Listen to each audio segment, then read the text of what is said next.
Hello ನಮಸ್ಕಾರ ವೀಕ್ಷಕರೇ. ಇಂದು ನಾವು ಬೆಳಗಾವಿ ಜಿಲ್ಲೆಯ ಬೈಲಹೊಂಗಲ ತಾಲೂಕಿನ ನೇಸರ್ಗಿ ಗ್ರಾಮ ವ್ಯಾಪ್ತಿಯಲ್ಲಿ ನಮ್ಮ ಒಂದು Bharat times media networking group ವತಿಯಿಂದ ಮುಂಬರುವ ಚುನಾವಣೆ ಕುರಿತು ಒಂದು ಪೂರ್ವಭಾವಿ ಗ್ರೌಂಡ್ ರಿಪೋರ್ಟ್ ನಡೀತಾ ಇದೆ. ಅದರಲ್ಲಿ ಗ್ರಾಮ ಪಂಚಾಯತಿ, ಜಿಲ್ಲಾ ಪಂಚಾಯತಿ ಹಾಗೂ ತಾಲೂಕ್ ಪಂಚಾಯತಿ ಮತ್ತು ಮುಂಬರುವ 2028ರ ವಿಧಾನಸಭಾ ಕ್ಷೇತ್ರದ ಕುರಿತು ಪೂರ್ವಭಾವಿ ಗ್ರೌಂಡ್ ರಿಪೋರ್ಟ್ ನಡೀತಾ ಇದೆ. ನಮ್ಮ ಒಂದು ನೇಸರ್ಗಿ ಗ್ರಾಮದ ಗ್ರಾಮ ಪಂಚಾಯತಿ ಸದಸ್ಯರು ಕೂಡ ಈ ವಿಶೇಷ ಸಂದರ್ಶನದಲ್ಲಿ ಭಾಗಿಯಾಗಿದ್ದಾರೆ.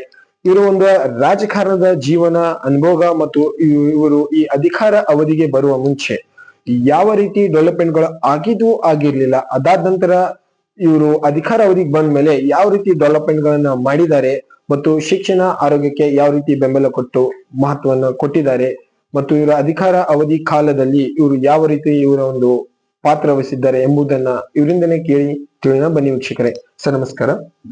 ಸರ್, ನಿಮ್ಮ ಮಾತುಕತೆ ಮುನ್ನಡೆಸುವ ಮುಂಚೆ ನಿಮ್ಮ ಒಂದು ಕಿರುಪರಿಚಯ ಸರ್. ನನ್ನ ಹೆಸರು ಕೆಂಪಪ್ಪ ಅಂತ, ಕೆಂಪಪ್ಪ ಕಲೆಕ್ಟ್ ಅಂತ. ನಾನು ನೇಸರ್ಗಿ ಒಂದನೇ ವಾರ್ಡಿನ ಗ್ರಾಮ ಪಂಚಾಯತಿ ಸದಸ್ಯ. ಸರಿ ಸರ್. ಸರ್, ತಾವು ಈ ಅಧಿಕಾರಾವಧಿಯಲ್ಲಿ ಬರುವ ಮುಂಚೆ ಯಾವ ರೀತಿ ಡೆವಲಪ್ಮೆಂಟ್ ಆಗಿರ್ಲಿಲ್ಲ, ಅದಾದ ನಂತರ ತಾವು ಈ ಅಧಿಕಾರಾವಧಿಗೆ ಬಂದ ಮೇಲೆ ಯಾವ ರೀತಿ ಡೆವಲಪ್ಮೆಂಟ್ ಮಾಡಿದ್ದೀರಾ? ನಾನು ಅಧಿಕಾರಾವಧಿ ಬಂದ್ಮೇಲೆ ಕೆಲವೊಂದಷ್ಟು ಡೆವಲಪ್ಮೆಂಟ್ ಆಗಿದೆ. ಜಲಜೀವನ ಅಂತ ಮಾಡಿದ್ದಾರೆ. ಸೊ ಜಲಜೀವನ ಅಂತ ಪ್ರತಿ ಮನೆಗೂ ಪ್ರತಿ ಪರ್ ಡೇನು ನೀರು ಬರಬೇಕು ಅಂತ ಪ್ಲಾನ್ ಇತ್ತು. ಆ ತರ ಇವಾಗ ಎಕ್ಸಿಕ್ಯೂಟ್ ಆಗಿದೆ. ಸರಿ ಸರಿ. ಸರ್, ತಮ್ಮ ಒಂದು ಅಧಿಕಾರಾವಧಿಯಲ್ಲಿ ಮನೆಗಳ ಅನುದಾನ ಇರ್ಬೋದು, ಸಿಸಿ ರೋಡ್ಸ್, ಚರಂಡಿ, ಬೀದಿ ದೀಪ, ಇದರಲ್ಲಿ ಯಾವ ಪಾತ್ರ ಇತ್ತು ಸರ್ ನಿಮ್ದು? ಯಾವ ರೀತಿ ಚರಂಡಿ ಮತ್ತೆ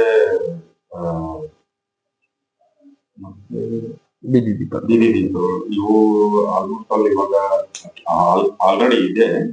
ಬಟ್ ಇನ್ನೂ ಸಿಸಿ ಚರಂಡಿಗಳು ಕೆಲವೊಂದಷ್ಟು ಹಂಗೆ ಪೆಂಡಿಂಗ್ ಇದೆ. ಏನಕ್ಕೆ ಅಂತಂದ್ರೆ ಇನ್ನೂ ಅದು ದುಡ್ಡು ಸ್ಯಾಂಕ್ಷನ್ ಆಗ್ತಾ ಇಲ್ಲ. ಕೆಲಸ ಕೂಡ ಹಾಕಿದ್ದೀವಿ, ಬಟ್ ಆದ್ರೆ ಅದು ಸ್ಯಾಂಕ್ಷನ್ ಆಗಿಲ್ಲ. ಇನ್ನು ಕೂಡ ಪೆಂಡಿಂಗ್. ಸರಿ ಸರ್. ತಮ್ಮ ಒಂದು ಅಧಿಕಾರಾವಧಿಯಲ್ಲಿ ಬಂದಾದ ನಂತರ ತಾವು ಮಕ್ಕಳ ಶಿಕ್ಷಣ ಅಭಿವೃದ್ಧಿ ಬಗ್ಗೆ ಯಾವ ರೀತಿ ಪಾತ್ರ ವಹಿಸಿದ್ದೀರಾ ಸರ್? ಮಕ್ಕಳ ಶಿಕ್ಷಣ ಅಭಿವೃದ್ಧಿ ಅಂತಂದ್ರೆ ಇವಾಗ ನಾವು ನಮ್ಗೆ ಗೊತ್ತಿರೋ ಇವಾಗ SDFC ಸದಸ್ಯರು ಅವ್ರಿಗೆ ನಾವು ಕ್ಲಿಯರ್ ಆಗಿ ಮೆನ್ಷನ್ ಮಾಡಿ ಹೇಳಿದ್ವಿ. ಕೆಲವೊಂದು ಸ್ಕೂಲ್ಗಳಲ್ಲಿ ಏನಾದ್ರು ಮೋಟಿವೇಶನ್ ಸ್ಪೀಚ್ ಕೊಡಬೇಕು, ಇಲ್ಲಾಂದ್ರೆ ಕೆಲವೊಂದಷ್ಟು ಆಕ್ಟಿವಿಟೀಸ್ ಏನಾದ್ರು ಮಾಡಬೇಕು ಅಂತ ಹೇಳಿದ್ವಿ SDFC ಸದಸ್ಯರು. ಸರಿ ಸರ್. ಸರ್, ತಮ್ಮ ಒಂದು ಈ ಅಧಿಕಾರಾವಧಿಯಲ್ಲಿ ತಾವು ತಮ್ಮ ವಾರ್ಡಿನ ಜನರಿರ್ಬೋದು ಅಥವಾ ಊರಿನ ಗ್ರಾಮಸ್ಥರ ಬಗ್ಗೆ ಆರೋಗ್ಯದ ಬಗ್ಗೆ ಯಾವ ರೀತಿ ಪಾತ್ರ ವಹಿಸಿದ್ದೀರಾ? ಆರೋಗ್ಯದ ಬಗ್ಗೆ ಅಂತಂದ್ರೆ ಇವಾಗ ನಾವು ಮೊನ್ನೆ ಒಂದು ಮೀಟಿಂಗ್ ಮಾಡಿದ್ವಿ, ಇಲ್ಲಿ ಅಂಗನವಾಡಿ ಮೀಟಿಂಗ್. ಅವಾಗ ಗರ್ಭಿಣಿಯರಿಗೆ ಒಂದು ಮೀಟಿಂಗ್, ಅಲ್ಲೆಲ್ಲ ಡಾಕ್ಟರ್ಸ್ ಚೆನ್ನಾಗಿ ಬಂದ್ರು. ಅವರೆಲ್ಲ ಚೆನ್ನಾಗಿ ಸ್ಪೀಕ್ ಮಾಡಿ ಹೇಳಿದ್ರು. ಇವಾಗ ನಮ್ಮ local doctor, government hospital doctor, ಅವರು ಕೂಡ ಚೆನ್ನಾಗಿ ತಿಳಿಸಿ ಹೇಳಿದ್ದಾರೆ. ಸರಿ ಸರ್. ತಮ್ಮ ಒಂದು ಅಧಿಕಾರಾವಧಿ ಮುಗಿದಾದ ನಂತರ ಆಡಳಿತ ಅಧಿಕಾರಿ ಮತ್ತು ಗ್ರಾಮ ಅಭಿವೃದ್ಧಿ ಅಧಿಕಾರಿ ನಿಯಮಿತವಾಗಿದೆ ಸರ್. ಇವರೊಂದು ಜನಗಳ ಜೊತೆ ಯಾವ ರೀತಿ ಸ್ಪಂದಿಸ್ತಿದ್ದಾರೆ, ಮೂಲ ಸೌಕರ್ಯ ಒದಗಿಸ್ತಿದ್ದಾರೆ ಸರ್? ಮೂಲ ಸೌಕರ್ಯ ಅಂತೂ ಆಲ್ಮೋಸ್ಟ್ ಆಲ್ ಎಲ್ಲ ಕುಡಿಯೋ ನೀರಾಗಿರ್ಬೋದು ಅಥವಾ ಚರಂಡಿ ತೆಗೆಸೋದಾಗಿರ್ಬೋದು ಎಲ್ಲ ಚೆನ್ನಾಗಿದೆ. ಸರಿ ಸರ್. ಸರ್, ಇವಾಗ ರಾಜ್ಯ ಸರ್ಕಾರದ ಆದೇಶ ಪ್ರಕಾರ ಮುಂಬರುವ ಚುನಾವಣೆಯಲ್ಲಿ 1 ಗ್ರಾಮ 1 ಚಿಹ್ನೆ ಇದೆ ಸರ್. ಅದರ ಬಗ್ಗೆ ನಿಮ್ಮ ಅಭಿಪ್ರಾಯವೇನಿದೆ? 1 ಗ್ರಾಮ 1 ಚಿಹ್ನೆ ಅಂತಂದ್ರೆ ಏನಾಗುತ್ತೆ, ಇವಾಗ ನಮ್ದು ಇದು ಬೇರೆ ಇರುತ್ತೆ ಹಾಸ್ಪಿಟಲ್, ಅವಾಗ ಅದು ಚೇಂಜಸ್ ಆಗ್ಲೇಬೇಕು. ಸರಿ ಸರ್. ಸರಿ ಸರ್. ಸರಿ ಸರ್.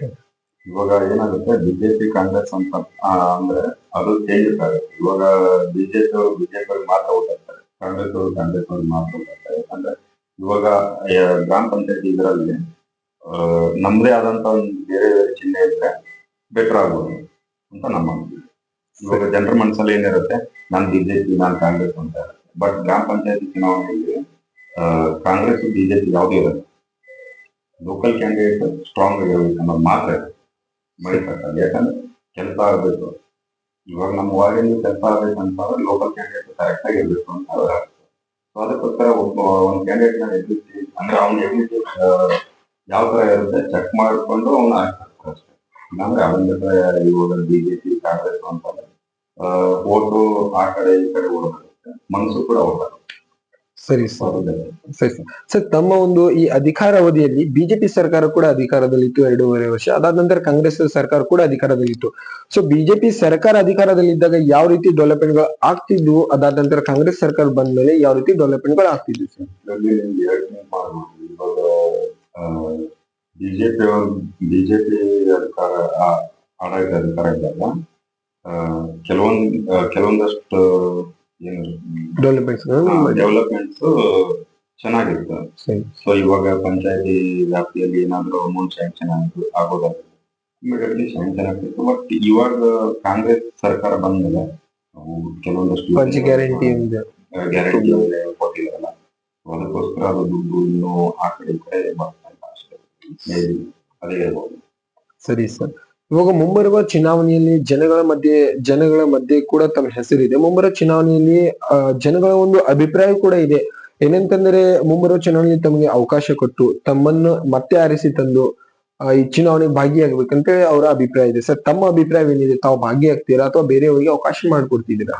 ನಾನಂತೂ ಮುಂಬರುವ ಚುನಾವಣೆಯಲ್ಲಿ ಭಾಗಿಯಾಗೇ ಆಗ್ತೀನಿ. ಯಾಕಂತಂದ್ರೆ ಜನರ ಮನಸ್ಸಲ್ಲಿ ನಾವಿರ್ಬೇಕಂತಂದ್ರೆ ಫಸ್ಟ್ ನಾವೇನ್ ಮಾಡ್ತೀವಲ್ಲ ಅದು ಇಂಪಾರ್ಟೆಂಟ್ ಆಗುತ್ತೆ. ಸೊ ಅದಕ್ಕೋಸ್ಕರ ಜನರ ಮನಸ್ಸಲ್ಲಿ ನಾವು ಉಳಿಬೇಕಂತಂದ್ರೆ ನಾವು ಫಸ್ಟ್ ಕೆಲಸ ಮಾಡ್ಬೇಕು. ಆ ಕೆಲಸ ನೋಡುತ್ತೆ ಜನರು ನಮ್ಗೆ ವೋಟ್ ಹಾಕ್ತಾರೆ. ನಮಗ್ ಬೇಕಾಗಿರೋದು ಅದೊಂದು.